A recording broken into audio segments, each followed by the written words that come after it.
supermarket and I buy a couple of things and then come back and have a chat, and it fills my time. And my mum, because she's like a massive, she's like a social worker to the world, she ends up chatting to him and getting his phone number.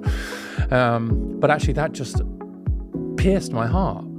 And so when you hear about these men, young, old, women who are lonely, I think it's huge. And so and back to our earlier bit of the conversation too, is like those institutions that maybe used to kind of connect you to other people, right? Where do you make friends? And you just said at work, right? And so I think our colleagues in some ways become our friends, and that's not necessarily a bad thing. I'm not saying it is a bad thing, but it's different to the friends you've made at church or through your sports or through, do you know what I mean, or wherever.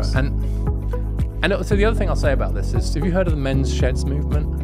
I don't know what a men's sheds is, but I've heard of male groups and stuff emerging. Yes, there's a lot of male groups emerging. There's one which is the Australian government just funded this in Australia. It's called the men's sheds, and they're places